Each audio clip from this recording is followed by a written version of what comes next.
Reflections from Torch Trust, focusing on Christian faith and sight loss. Hello and a Happy New Year to you all. Welcome to the very first Reflections episode of the year, which is the show from Torch Trust that focuses on faith and disability in today's world. And I'm your host, Marilyn Baker. Well, we're kicking off 2023 in style today with some great interviews, reflections, readings, and of course, songs. Let's liven things up with my song, Spirit of God. The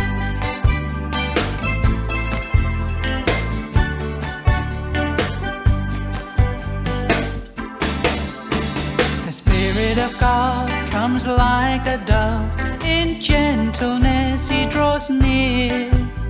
He fills our hearts with his peace and love and drives away our fear. So let the Spirit of God come in. He will heal your pain and sadness. He'll speak God's words of love to you. Fill your heart with joy and gladness.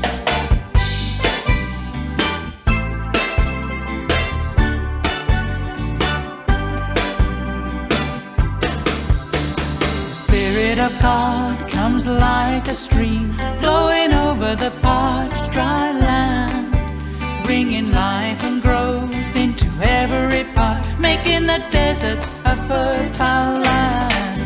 So let the Spirit of God come in. He will heal your pain and sadness. He'll speak God's words of love to you. Fill your heart with joy and gladness.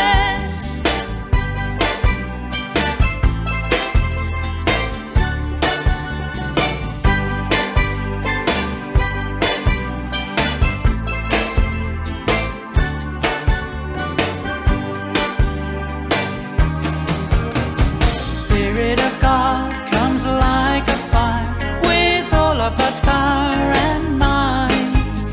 He kindles true love within our hearts, makes us radiant with his light.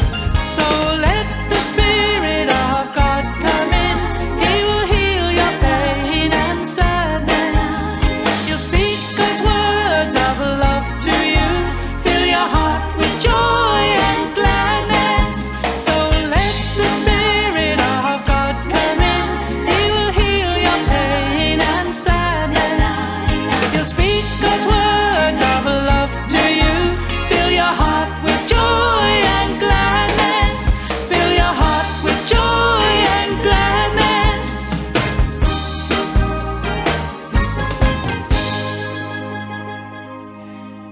Now, it's all too easy to start the new year off with a bit of a sluggish feeling, isn't it? All the feasting and celebrations of Christmas can leave us feeling a little bit worse for wear. Well, if that's how you feel right now, fear not, because we've got Niall Geddes with us today, and he's going to share some fantastic New Year healthy living tips. Here he is with Sheila Armstrong now. Well, now we're into the new year now, and I think it's fair to say that we're all feeling a bit stuffed and unfit, and maybe we've overdone it just a little tad. So you've been a Paralympian in 2012, weren't you? What sport were you doing? So I competed in goalball, which is the sport of the visually impaired and blind. And how did you fare in 2012? It was a learning curve for the team in 2012. We didn't make it out of the group stage, but we were a very young team at the time, so we went forward quite well. Well, that's good to hear. Now, it's all very well, not everyone's a Paralympian, and we're maybe all feeling a bit feet up and armchairish at the moment. So what would you recommend to get ourselves moving and sort of get off the excesses that we may possibly have gone into over the Christmas period? Yeah, so it's really easy to just start moving. You don't have to go to the gym. You don't have to join a running club or join a sports club. You can start doing stuff at home. And it can be just as simple as maybe starting a push-up plan for the next couple months. And that's maybe 1 push-up for the first day, 2 for the next, and see where you go from there. So actually getting down on the floor and heaving yourself up on your feet and elbows, that kind of thing, is that what we're talking about here? It's all the fun getting on the floor. But can you get off it again? That's the point, isn't it? You should have someone there to help you. Yeah, Just in case. Just in case, yeah. So that's one thing. Is there any other things that people can do in their own homes? There's lots of things that you can do. So there are really good, maybe a yoga plan or a Pilates plan, or maybe someone might have bought you a workout DVD for Christmas that you can follow along to. I think there's more audio description ones now Yeah. that you can follow. Yeah, and there's Eyes on Fitness as well, which can be downloaded, which is really descriptive of exercises. So maybe somebody's thinking, well, I don't go online, I don't do that kind of thing, and I don't really... It's quite good to have somebody with you, isn't it? I've found that. I go to the gym with a friend, and she goes to all sorts of exercise classes I don't go to, but she passes on the bits of them that she thinks I might be able to attempt in the gym, so she's kind of supervising it, as it were. If somebody had somebody to do that at home, you could do that as well, couldn't you? Definitely a set of eyes would always help for techniques and for forms and such to do the exercises. Yeah, because if you do them incorrectly, you can do yourself a mischief, can't you? Definitely, and definitely after Christmas and New Year's, well, we've been eating a lot and not really been thinking about exercise. It's a susceptible time that you could do yourself an injury. Yeah, so you just need to approach things very gently and carefully to start with, don't you? Definitely, don't go flying into it. Take it gradually throughout the year. You've got a whole year, so... Yeah, that's good to know. Now, of course, as well as physical fitness, there's spiritual fitness as well, isn't there? And the Apostle Paul does talk about people running for the games and getting a wreath, and they get a crown. In those days, it wasn't gold medals, it was just plaited wreaths made out of stuff that would fade and perish after a while. But spiritual fitness, what do you feel about that? Do you find that January is a good time to think about getting deeper with God? Definitely, and I do think that they're all interlinked with each other, so mind, body and spirit. Yeah, that's a good point. So do you feel that if you are able to move a bit more and exercise a bit more, it actually helps you to focus on God more when you're studying and reading the Bible and stuff like that? Definitely, if you're doing a workout class or if you're on a cross trainer or on a exercise bike, you can listen to an audiobook, or for me, I listen to my Bible whilst I'm working out, so it brings me closer. Oh, do you? So do you get your headphones on and listen like that, or do you do it at home? How does it work for you? Do you have a cross trainer at home? No, I don't have a cross trainer at home because don't think my wife would let me have one in there. I've tried. No, they don't look very glam in the house, do they? No, and we don't have a big enough house for it yet. So No, that's another thing as well. Some people convert their garages into gyms, don't they? I know. So we go down to the gym and we'll listen to an audiobook or go through it in our headphones on our phone with the Bible. And when I was younger, my coach would always have a scale, which was the mind, body and spirit scale. So where our bodies and our mind and our spirit was all interlinked together.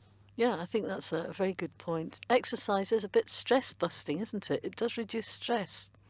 Definitely, and there are studies into exercise per week relieves so much stress from a person's mind and body. Yeah, and of course for the Christian, we focus on the spiritual side of things as well. So yeah, thanks very much, Niall. So we'll try and follow these tips and we will hopefully feel better after all the stuffing that's gone on over Christmas. The new year is often associated with fresh beginnings and new starts. So when we heard about the charity Fresh Start, we decided we needed to find out more about them, and that there was no better time to do it. So here is our producer Grace Dawson speaking with Fresh Start's Managing Director, Biddy. So, Biddy, thanks for joining me. Can you tell us what kind of Fresh Start are you supporting people with?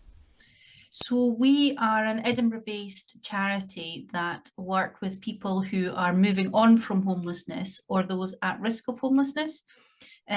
So we deliver a wide range of different services because obviously there's services that we work with people who are moving on from homelessness might be quite different for those who are trying to, I suppose, prevent going into the homelessness cycle again. And a lot of that is about tackling poverty and inequality. What we do is we provide household goods, so starter packs, which are mostly donated by churches and individuals and members of society. So rather than giving to a charity shop, they'll give to us. And we provide people with, bedding, crockery, pots and pans, toiletries, electrical items, household products, towels, curtains, anything that they need to kind of, I suppose, make their house a home, because our tagline is to help people make a home for themselves. Alongside that, we also paint people's houses. So a lot of the houses that people move into are in really quite bad repair, and you wouldn't really call it a home. So we have teams of volunteers. I have to say, volunteers do all of the hard work at Fresh Start, supported by the staff team. So they paint 2 rooms in people's houses. People get to choose the colour that they want, and they invite teams of our volunteers in to help them decorate their homes. We have what we call a Cookers for Christmas campaign every year, where we raise funds where we can purchase white goods for people, so washing machines, cookers, fridge freezers. So that's kind of our moving on from homelessness side of things. But then I suppose we have a moral obligation to stop people re-entering the homelessness system. And a lot of that is about financial poverty, social poverty, and then aspirational poverty. But you can't really tackle the second 2 until you take people out of abject stress. So people are living in abject stress, and you say to them, do you want to come on this training course? They're kind of like, no, I can't feed my kids. So what we've done is, and this was born out of a conversation with a group of our service users, was, they said to us, you really help us feel at home in our houses, but actually what we need you to do is help us feel at home in our community. So that got us thinking about what home actually means. And home means so much more than 4 walls. It's social connectedness, it's a sense of belonging. So we developed a community hub down in North Edinburgh, where we provide a huge range of different services. So we have a community pantry, which is, it's a membership-based pantry. So it's a proper shop. It's got fresh and frozen and chilled produce in it. People pay for the food that they get. So they pay £4.50 and they get about £25 worth of food. But they can also then volunteer in that space as well. So we have local people giving back. We have a shop that sells quality household goods at low cost. So nothing's over £5. So everything's done with dignity, and everything's done like we're giving someone a gift. We have a community kitchen, which runs community meals and cooking classes. We have a welcome space where people can come in and get advice and information. So there's no appointment. We have a no wrong door approach. So we have a new team called Nessie, which is a North Edinburgh Support Service, which is a consortium of 4 organisations, whereby people can come in if they need advice and support, they can get it. And we're not time limited. We don't have any criteria. We have growing spaces across the city where people can volunteer, but also that produce is then used in our pantry or in our cooking classes. So yeah, that's a kind of whistle-stop tour of what we do. Yeah, that's an incredible range of things. That's amazing. So how did Fresh Start get its own start? How did it come about? It was around the millennium time, and a group of different denominational churches. So it was led by Reverend Russell Barr, who was a minister, Church of Scotland minister in Cramond Kirk, which sits beside North Edinburgh. And he and another group of different denominational leaders within churches came together, and they wanted to do something to kind of, I suppose, a joint effort amongst the churches to do something for the millennium, and they chose homelessness. And, thankfully they had the foresight not to think that they knew what homeless people would need, and they actually went out and spoke to people with lived experience about what it is they actually would need and what would be really, I suppose, helpful. And what came out of that conversation was that people were saying, when you've been homeless and then you get a tenancy, people think it's the end of your problems, but actually it's just the beginning of some of your problems, because you're housed in an area that you don't know, you've lost your social network, you don't know where to go for help and support. So our starter pack service was born, and you know, that was all these churches coming together to donate household goods. And thankfully what we've done at Fresh Start is, you know, we're not a Christian organisation in any way or form, but we have a huge following and support of loads of different churches across the city. And they started it, you know, so we have a lot of volunteers who are from churches, and we put a call out each month to churches to say these are the items that we need, and then we have people in congregations who gather the goods and then they bring them to us. So whilst we probably say we have about 150 volunteers, we have way more than that, because these people in the churches who are doing the legwork on the ground, you know, are actually the ones who are supporting what we do. And you know, every year we're increasing the amount of waste that we divert from landfill. You know, so last year it was 76 tons that we diverted from landfill in terms of used goods. Yeah, and you know, it's great, because my mother-in-law loves that I work at Fresh Start, and she's in a choir and her husband's in the Rotary, and so they get lots of goods for us. And you know, she came down and she said to me, you know, I've got lots of stuff for Fresh Start, but I've got these curtains, but I don't think they're quite good enough for Fresh Start, but do you want them? She said to me. So you know, the quality of goods that we're putting out. So you know, we're very lucky to have that strong church base, but that's grown over the years. You know, Fresh Start's now 23 years old, you know, and sadly I can't see that we're not going to be needed in the years to come, unfortunately. Wow, that's amazing. And I mean, that's a mind-blowing fact about landfill. That is incredible. Yeah, we give out about 14,000 starter packs every single year. Wow, that's amazing. For some people, actually, if you're talking about new starts, for some people, they're like, you know, it doesn't matter what time of year it is that we're giving them the starter packs, but, you know, some people come back going, you know, it felt like Christmas, you know, I had nothing, and then all of a sudden I had a kettle and a cup and some tea and some milk, really simple things that we would take for granted, you know? Yeah, that's really interesting. It sets you up better, doesn't it? Because I imagine, like you said, just being sort of put into a house, that's great, but that's not the end of the story. No, not at all. And, you know, and if we think about, you know, I'm laughing because people who hear this and know me will be like, oh, she's saying it again. But, you know, we put people in a house and we think that that's the end of their problems, but actually social isolation and loneliness is worse for you than smoking 15 cigarettes a day. And that's a World Health Organization statistic. Wow.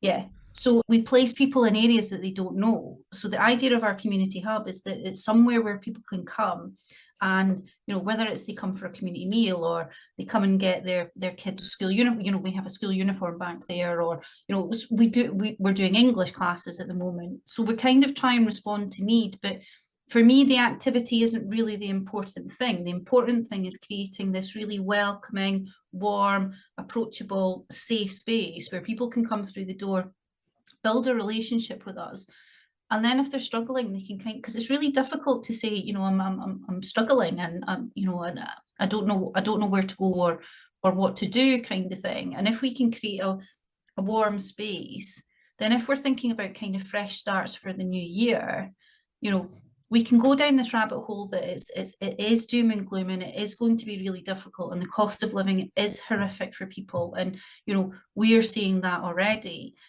But what I kind of keep saying to my team and the volunteers is that we're creating this little beacon of hope, this little space where actually your world can be a better place, because if we can get you, you know, if we can get your benefits maximized. So, you know, we talk in Edinburgh, we talk a lot about benefit fraud, but we don't talk about the unclaimed benefits that people are actually entitled to.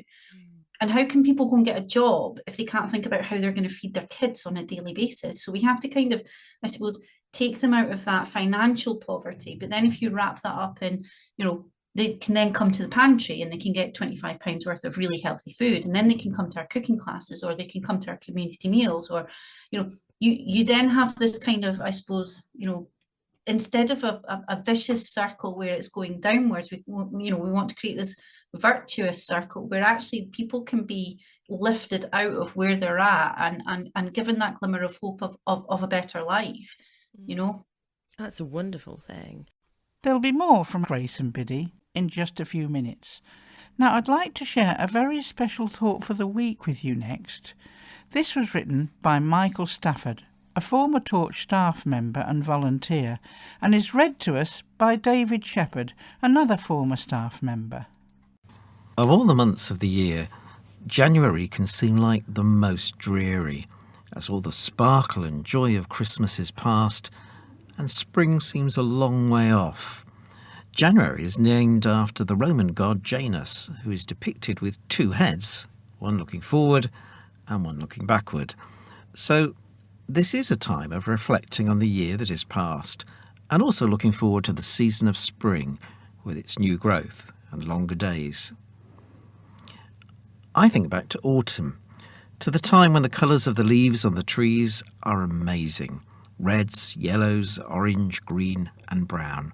A glorious sight. Yet one is conscious that a few weeks later all the leaves will have fallen and the colour gone for another year. The old year draws to its close, but in the new year there will be revival of life. All things will become new again. So we look forward and forget the drabness and cold of January, for spring will come and the whole cycle of life will begin again. Sometimes our lives seem drab and dreary, perhaps because of illness or loneliness or boredom. Shakespeare wrote in Richard III, "Now is the winter of our discontent." A camping equipment shop put a notice in its window slightly changing this famous quotation. "Now is the winter of our discount tents." Yes, you could buy a tent with a big reduction in price. But who would buy a tent in January unless they had faith and hope that in a few months there would be glorious hot weather to enjoy? According to 1 Corinthians 13, verse 13, faith and hope are two enduring attitudes of heart which God has given us to help us to look beyond present problems and see better things up ahead. God makes all things new and has promised that things will get better, perhaps in this world, but more especially in heaven, where Jesus is preparing a place for those who have faith and trust in him.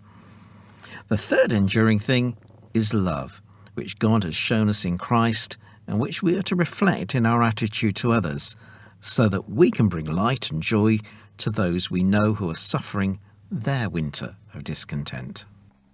Well, I quite agree with Michael. January can seem a rather dreary month, can't it? But I must say I do like to look for bargains in the January sales. But as Michael says, our loving Father God always reminds us that there is indeed hope ahead. We need to know that more than ever before, don't we? Let's listen to the Bible passage that he referenced now. This is 1 Corinthians chapter 13.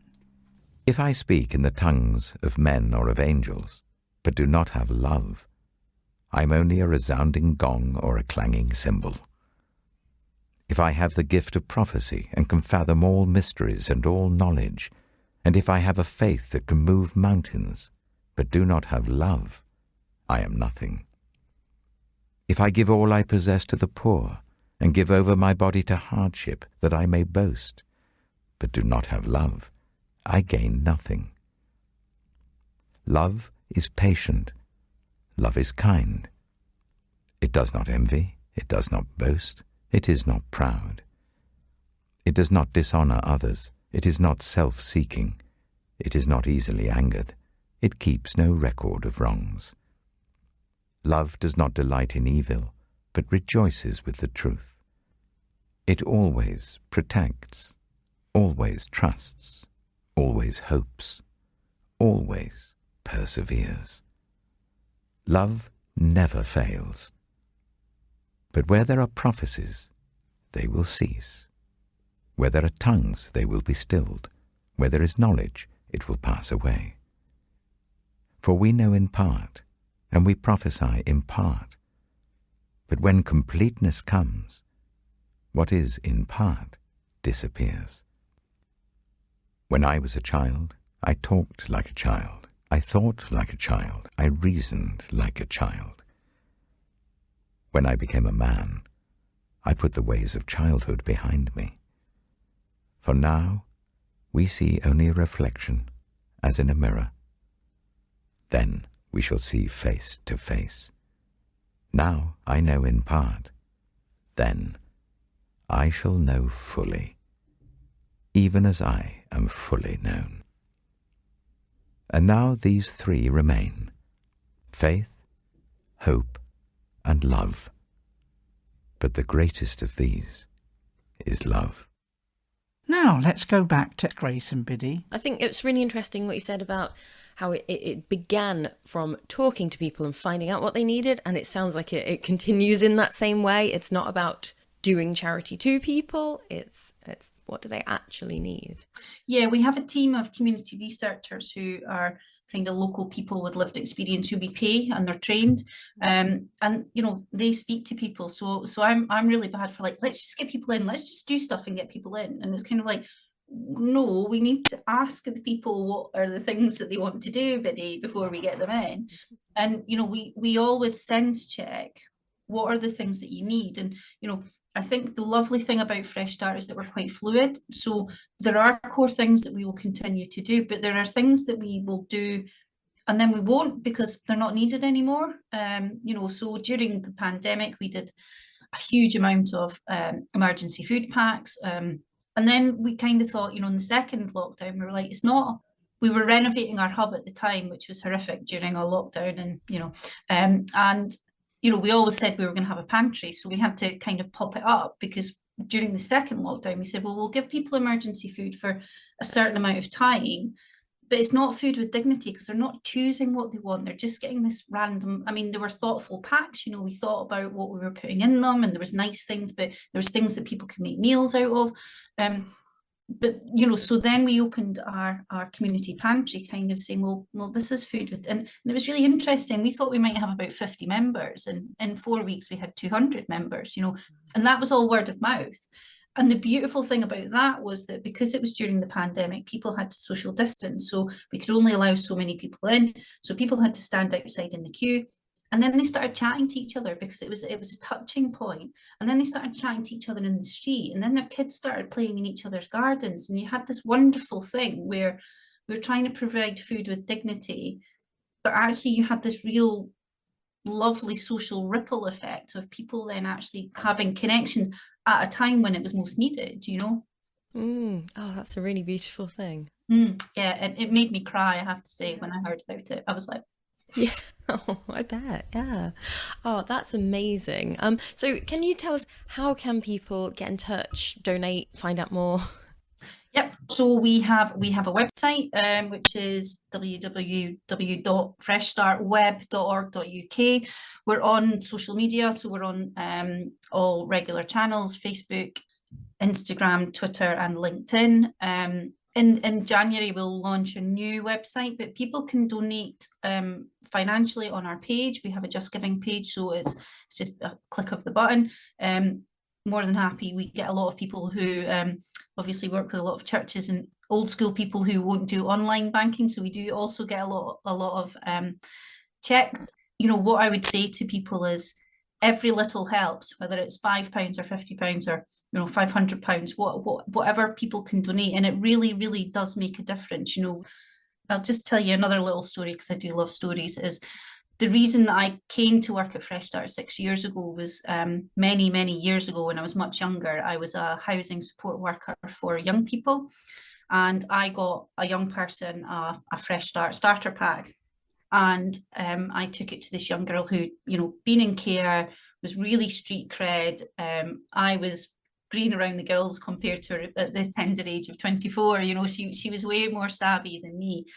And she said to me, "Where did you get this stuff, Biddy?" And I said, "Well, did you buy it?" And I said, no, people donated it. And she was like, well, who donated it? And I was like, just, you know, people from churches and people from, you know, the community. And she was like, but why would they want to help people like me when my own family don't want to help me? And I was like, because genuinely there are people in the world who care, who really care about, you know, what happens to you and where you're going to go, and, you know, how you're going to rebuild your life at the age of 16.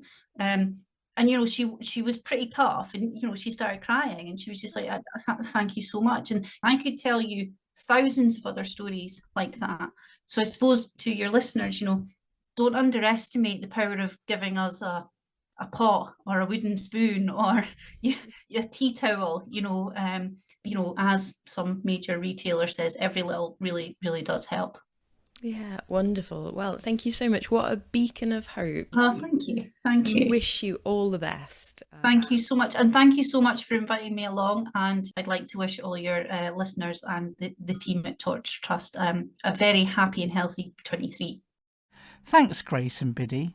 And remember, if you'd like to find out more about Fresh Start, just visit their website, freshstartweb.org.uk, or call 0131 476 7741.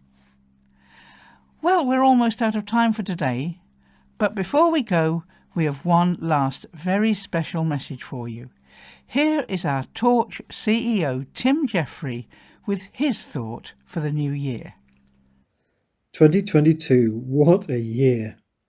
As I think back, I'm sure like many of us are at the moment, I think of the tail end of the pandemic, then the horrendous events unfolding through the year in Ukraine, the energy crisis that brought on, the political turmoil that we've seen, the financial crisis which we're in, so many things, so many big events that are scary. But actually, whilst there are all those big things happening, it's the stories, isn't it? The stories of individual people that really get to me. The story of a grandmother in Ukraine, desperately broken, lost husband and sons to the war, been abused by soldiers, been hiding in a cellar with minimal to eat, just broken by her circumstances. Or I think of the desperate young mum I heard on the radio who was struggling to pay her rent and then was having to decide between food and heating for herself and her children. Such devastating things. There just seems to be so much suffering and difficulty in the world, doesn't there? And although it's on a rather different scale, it's tough trying to run an organisation in these times as well. Torch has been around for over 60 years, and yet we see the needs increasing. There are more and more people who are finding they are losing their sight or struggling with sight in older age. The costs that we have to bear of everything we do are going up with all the financial pressures. And understandably, people who are so generous in helping Torch's work are struggling themselves, and so our donations are going down.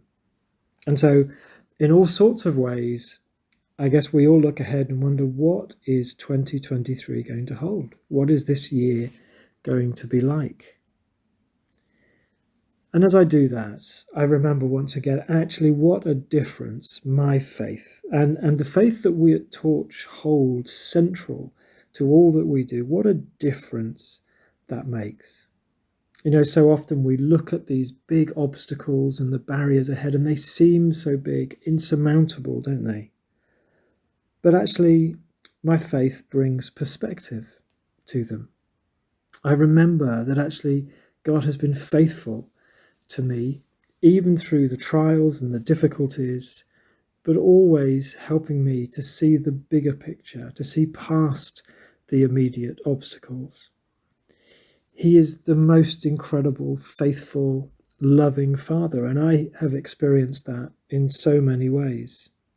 He doesn't stop the difficult things happening necessarily, but the amazing, wonderful thing is I know He's with me in every single one of them.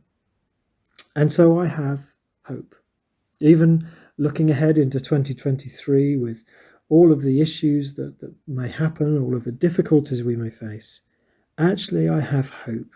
Hope that we will get through it, that one way or another we'll get through it and be okay. Hope that actually there will be more love than hate this year, that there will be more joy than sorrow, that there will be hope and not just despair. And so, as we step into 2023, I invite you to ask, where is your hope? Where is your sense of what is going to happen this year? And maybe, like me, you can find that reaching out to a God who cares, a God who is with us every step of the way. Some people talk about faith as being a crutch. Well, maybe my glasses, I suppose, could be described as a crutch, but they're a very useful thing in my life. And so I will accept that criticism. Actually, for me, my faith, and for us at Torch, our faith, means that we step boldly into this coming year, that we know that God will be with us, that things will be tough, but that we will get through and we will be able to do good things. We will be able to meet the needs of more and more people, that we will be able to be a blessing. And so I pray a blessing on each of you as you listen to this program, as you think about the year ahead. May you know that sense of peace and of hope, because there's more than just what we see day to day. God bless you. We do hope you've enjoyed spending time with us on this, the very first day of 2023. We wish for a wonderful year for all of our listeners, and we do hope you'll tune in again next week for our usual half-hour programme. If you'd like to find out more about anything that Torch offers for blind and partially sighted people, then please do get in touch. You can email info@torchtrust.org or give us a call on 01 858 438 260, or find us on Twitter, Facebook and Instagram by searching for Torch Trust. Until next week, from me, Marilyn, and everyone on the Reflections team, goodbye, God bless, and a Happy New Year. You've been listening to Reflections from Torch Trust.